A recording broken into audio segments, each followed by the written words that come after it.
नमस्कार, खबर समय जगत में आपका स्वागत है। मैं हूं आपके साथ अंकिता और आइए अब खबरें देखते हैं विस्तार से।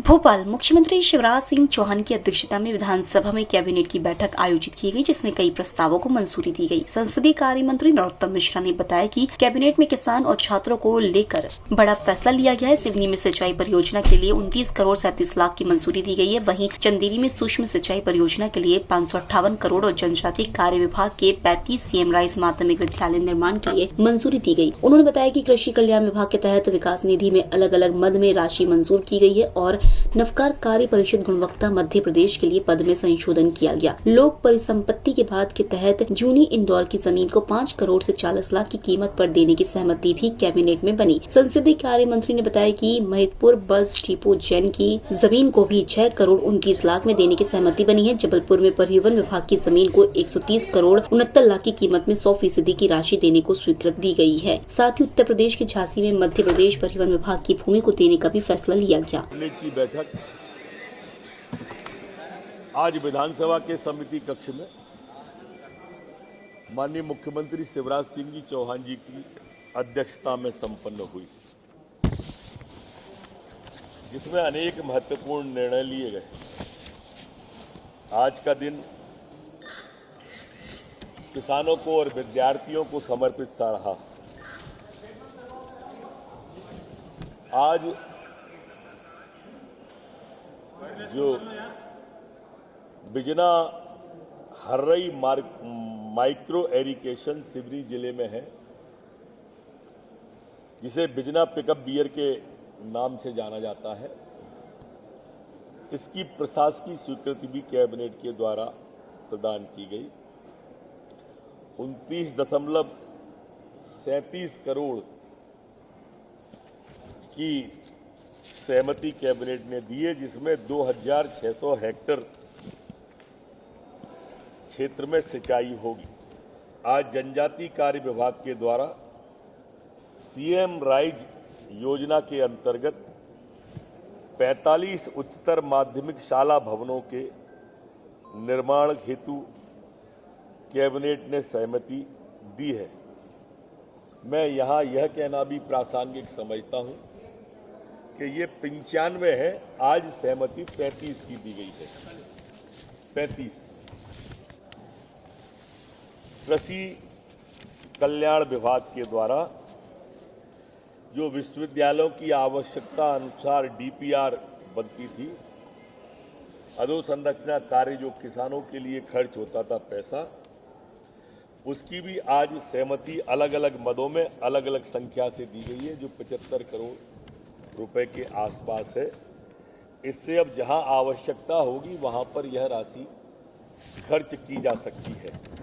जो हमारा लोक परिसंपत्ति विभाग है, उसके बारे में भी जैसे जूनी इंदौर का है, यहाँ की भूमि को 5 करोड़ 47 लाख में, जो कि रिजर्व प्राइस से 4.30 गुना है, की सहमति दी है। यह 100% राशि जमा कराने के बाद इसकी रजिस्ट्री की जाएगी।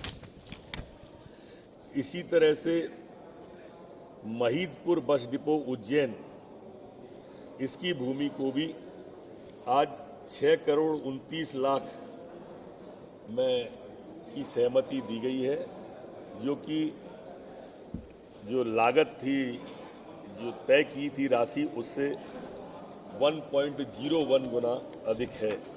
यह भी 100% राशि जमा होने के बाद रजिस्ट्री की जाएगी।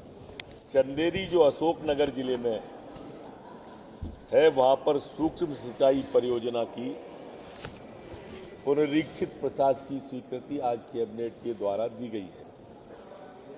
इसमें 558.05 करोड़ सिंचाई क्षेत्र इसकी लागत है, और सिंचाई क्षेत्र जो है वो 28,000 हेक्टेयर है। अशोकनगर जिले के चंदेरी मुगावली पिपरई तहसील में ये 28,000 हेक्टेयर में सिंचाई का लाभ किसान भाइयों को मिलेगा। जो है भूमि परिवहन विभाग की ही, उसे भी 31,69,86,000 में 100% राशि जमा कराने के बाद देने का निर्णय कैबिनेट के द्वारा लिया गया। उत्तर प्रदेश के झांसी में भी जो भूमि थी वह भूमि परिवहन विभाग की थी, उसको भी देने का निर्णय कैबिनेट ने लिया है और वह भूमि जो है 21,72,00,000 रुपए की है। 100% राशि जमा कराने के बाद दी जाएगी। जेल कंपाउंड खरगोन का इसको 20,21,11,111 में देने का तय किया है।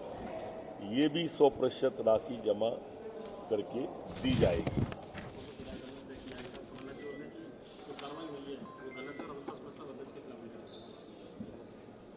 मित्र, मैं उनके ज्ञान पर तो प्रश्न नहीं उठा सकता, वरिष्ठ व्यक्ति है, लेकिन आप सब मीडिया जन तो साक्षी थे ही कि अध्यक्ष की उसमें आंशिक भूमिका थी। मूल काम संसदीय कार्य मंत्री का था, जिसने वो प्रस्ताव किया था